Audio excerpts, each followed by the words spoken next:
கைது செய்யப்பட போகும் மிக முக்கிய அரசியல் புள்ளிகள்.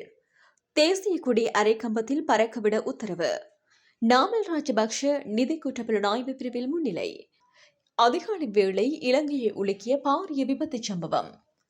பெருவில் சக்தி வாய்ந்த நிலநடுக்கம், அதிர்ந்து போன நிலம். 2 ஆண்டுகளுக்கு பின்னர் அடக்கம் செய்யப்பட்ட உடல்கள், வேதனையான காட்சிகள்.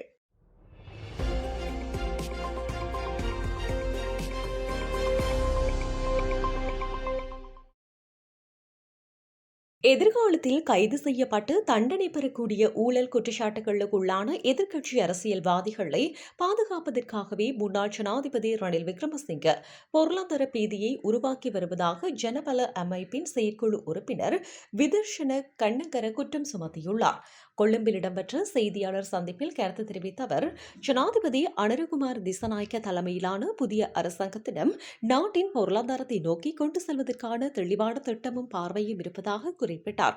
2028 ஆண்டளவில் சர்வதேச நாணய நிதியம் எதிர்பார்க்கும் 15 பில்லியன் அமெரிக்க டாலர் அந்நிய செலவாணி கையிருப்பு இலக்கை அடைந்து நாட்டை பொருளாதார ஸ்திரத்தன்மைக்கு கொண்டு செல்ல தற்போதைய அரசாங்கத்தால் முடியும் என்று அவர் தெரிவித்துள்ளார். அதேவேளை சர்வதேச நாணய நிதியத்தின் எதிர்பார்ப்புகளுக்கு அமைய 2028 ஆண்டு கடன் மீளச் செலுத்துதல் ஆரம்பிக்கும் போது நாட்டின் அந்நிய செலவாணி கையிருப்பு 15 பில்லியன் டாலராக இருக்க வேண்டும் என ரணில் விக்ரமசிங்க கூறி வருவதாகவும், தற்போதைய மத்திய வங்கி கணிப்பின்படி இந்த ஆண்டு இறுதியில் கையிருப்பு சுமார் 8 பில்லியன் டாலர்களாகவே இருக்கும் எனவும் அவர் சுட்டிக்காட்டியதாகவும் கண்ணங்கர தெரிவித்தார். இதனூடாக 2027 ஆண்டு மார்ச் மாதத்துடன் சர்வதேச நாணய நிதியத்தின் ஒப்பந்தம் நிறைவடைந்த பின்னர் அரசாங்கம் நிதி நெருக்கடிக்கு முகம் கொடுக்க நேரிடும் என்ற அச்சத்தை உருவாக்க ரணில் விக்ரமசிங்க முயற்சிப்பதாக அவர் குற்றம் சுமத்தியுள்ளார். மேலும் பொருளாதாரத்தை மீட்டெடுத்தவர் என்ற தோற்றத்தை உருவாக்க ரணில் விக்ரமசிங்க முயற்சிப்பதாகவும், ஆனால் அவரது பொருளாதார கொள்கைகளே நாட்டின் தற்போதைய பொருளாதார நெருக்கடிக்கு காரணமாக அமைந்ததாகவும் கண்ணங்கர தெரிவித்தார். 2015 ஆண்டு நல்லாட்சி காலத்திலிருந்து பின்பற்றப்பட்ட கொள்கைகள் நாட்டில் பாரிய பொருளாதார நெருக்கடியையும் மக்கள் போராட்டத்தையும் உருவாக்க வழிவகுத்ததாகவும் அவர் குறிப்பிட்டுள்ளார்.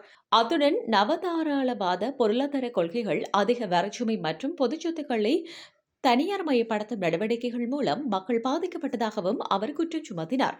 அறகலைய போராட்டத்துக்கு பின்னரும் ரணில் விக்ரமசிங்க நாட்டின் பொருளாதாரத்தை சரியான பாதைக்கு கொண்டு செல்வதை விட ராஜபக்சர்கள் உள்ளிட்ட ஊழல் குற்றச்சாட்டுகளுக்குள்ளான அரசியல்வாதிகளை பாதுகாப்பதிலேயே கவனம் செலுத்தியுள்ளதாகவும் அவர் மேலும் தெரிவித்தார்.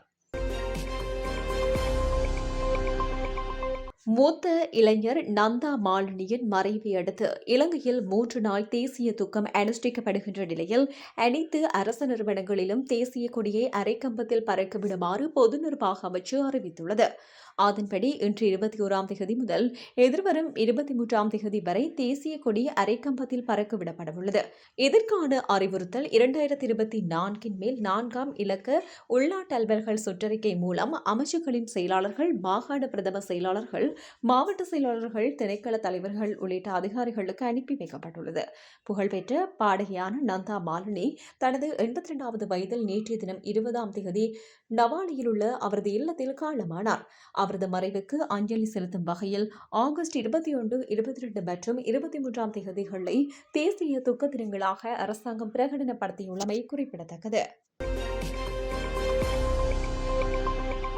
நிலுவையில் உள்ள விசாரணையொன்றுக்காக நாடாளுமன்ற உறுப்பினர் நாமல் ராஜபக்ஷ காவல்துறையின் நிதி குற்றப்புலனாய்வு பிரிவில் இன்று முன்னிலையாகியுள்ளார். அவருக்கு வழங்கப்பட்டிருந்த அழைப்பாணைக்கு அமைய இன்று காலை அவர் குறித்த பிரிவிற்கு சென்றுள்ளதாக தெரிவிக்கப்படுகின்றது. இதன்போது விசாரணை அதிகாரிகளிடம் நாமல் ராஜபக்சவிடம் இருந்து வாக்குமூலம் பதிவு செய்யப்படவுள்ளதாக எதிர்பார்க்கப்படுகிறது.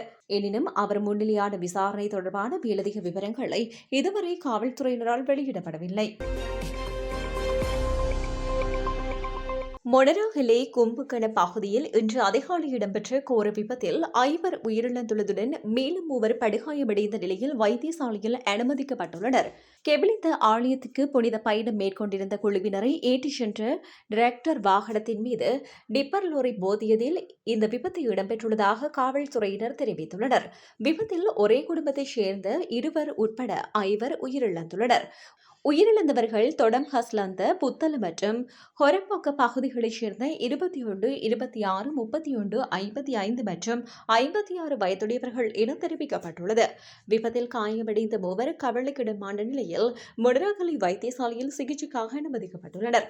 இதனிடையே விபத்துடன் தொடர்புடைய டிப்பர் லொரியின் சாரதி மற்றும் பயணிகளை ஏற்றிச் சென்ற உளவியந்திரத்தின் சாரதி ஆகியோர் காவல்துறையினரால் கைது செய்யப்பட்டனர். சம்பவம் தொடர்பில் முடராகல காவல்துறையினர் மேலதிக விசாரணைகளை முன்னெடுத்து வருகின்றனர். பெருவின் தென் பகுதியான அயாகுச்சோ பகுதியில் 7.2 ஹெக்டேர் அளவில் சக்தி வாய்ந்த நிலநடுக்கம் பதிவாகியுள்ளது. கொரஹோராவுக்கு வடக்கே சுமார் 35 கிலோமீட்டர் தொலைவில் பூமிக்கு அடியில் 108 கிலோமீட்டர் ஆழத்தில் நிலநடுக்கத்தின் மையம் அமைந்திருந்ததாக தெரிவிக்கப்பட்டுள்ளது. இந்த அதிர்வு நிலநடுக்க மையத்தை சுற்றியுள்ள 9 மாவட்டங்களிலும் கடுமையாக உணரப்பட்டதுடன் தலைநகர் லிமா உள்ளிட்ட பல பகுதிகளிலும் அதிர்வுகள் உணரப்பட்டுள்ளன. எனினும் நிலநடுக்கம் ஆழமான பகுதியில் ஏற்பட்டதால் இதுவரை உயிரிழப்புகள் அல்லது பாரிய சேதங்கள் எதுவும் பதிவாகவில்லை என பெருவின் புவிப்பகுதிய நிறுவனம் தெரிவித்துள்ளது. இதனிடையே அவசர மீட்புக் குழுக்களும் உள்ளூர் அதிகாரிகளும் இணைந்து நிலைமையை தொடர்ந்து கண்காணித்து வருவதுடன் ஆபத்தான பகுதிகளில் மீட்பு நடவடிக்கைகளுக்கான முன்னேற்பாடுகளும் மேற்கொள்ளப்பட்டு வருகின்றன. காசா இஸ்ரேல் தாக்குதல்களில் உயிரிழந்ததாக கூறப்படும் 50 பாலஸ்தீனர்களின் உடல்கள் சுமார் 2 ஆண்டுகள் 8 மாதங்களுக்கு பின்னர் அடக்கம் செய்யப்பட்டதாக வெளியான தகவல்கள் தெரிவிக்கின்றன. அவர்களில் பலர் குழந்தைகள் என கூறப்படுகிறது.